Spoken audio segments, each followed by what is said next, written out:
Cyber ક્રાઇમનો ભોગ બની જાય, તમારા ખાતામાંથી પૈસા બીજાના ખાતામાં જતા રહે, કોઈ પણ લિંક મારફતે, કોઈ પણ એટીએમ ફ્રોડ મારફતે કે વોટ્સએપ કે એવા પ્રકારના ફ્રોડ મારફતે. અને બીજું છે જે હમણાં અમને ધ્યાને આવ્યું છે કે આ વિસ્તારમાં એનું પ્રમાણ વધારે છે, જેને કહેવાય ને કે જે અમુક એવા તત્વો છે કે જે બેંક એકાઉન્ટ બીજા પાસેથી લઈ, એની બધી વિગતો એની પાસેથી લઈ અને પોતે એનો સાયબર ક્રાઇમનો ઉપયોગ કરતા હોય. એવું કોઈ દિવસ એવી કોઈ લાલચમાં નહીં આવતા. નાની મોટી 2-5% કે 2-5 હજારની મદદ કરે તમને, તો કાલવારે એના કારણે આપણે જેલમાં જવાનો વારો આવે. એટલે એવું કોઈ પણ જગ્યાએ કોઈ એમાં પડતા નહીં.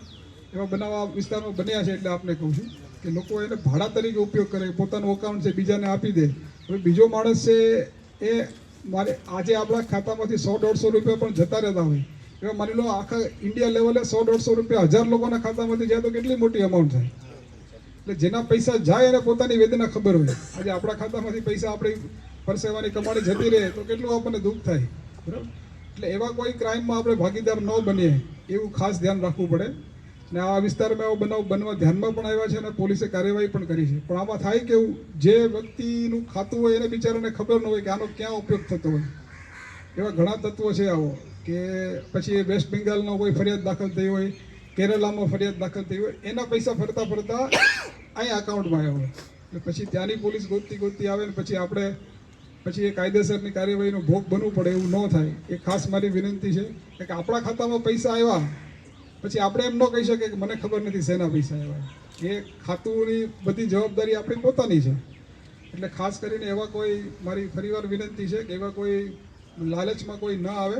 એટલે તમારે ધ્યાનમાં હોય કે એવું કોઈ વ્યક્તિ કરતું હોય તો ખાસ કરીને પોલીસ, અમે ઘણે છે આ વિસ્તારમાં વિગતો બન્યા છે, ગુના પણ દાખલ કર્યા છે અને અમે તપાસ પણ કરી રહ્યા છે. એટલે મારી તમે લોકો ભેગા છો એટલે ખાસ વિનંતી છે કે એવા કોઈ લાલચમાં ન આવે. કારણ કે એકવાર પૈસા તમારા ખાતામાં આવ્યા એટલે તમે આરોપી જ છો. પછી એમાં કોઈ કાયદામાં બીજી જોગવાઈ નથી કે મને ખબર નથી કે મારું ખાતું ફલાણા વાપરે છે કે મારું બેંક ડિટેલ એ વાપરે છે. પછી કોઈ એમાં બાંધછોડ ના થઈ શકે. એ ખાસ વિનંતી છે. બીજું, હમણાં 10મા અને 12મા ધોરણની પરીક્ષા આજથી શરૂ થઈ, બધાને ખબર છે. આપણા વિસ્તારમાં આમ તો બધી ધાર્મિક અને સામાજિક બધા વધારે એક્ટિવ હોય છે. લગભગ રાત્રે રોજ ડાયરા થતા હોય છે, નાના મોટી ધાર્મિક કાર્યક્રમો થતા હોય છે. મારી તમામને વિનંતી છે, આ 1 મહિનો ખૂબ ધ્યાન રાખજો. તમારા અને મારા આજુબાજુના બાળકો છે એ લોકો કોઈને કોઈ પરીક્ષાની તૈયારી કરતા હશે કોઈ. એટલે જ્યાં સુધી પરીક્ષા ન પતે 10મા 12મા ધોરણની, ત્યાં સુધી લાઉડ સ્પીકર બાબતે છે થોડું ધ્યાન રાખો. પોલીસ તો મેસેજ મળે એટલે બંધ કરાવતી જ હોય છે.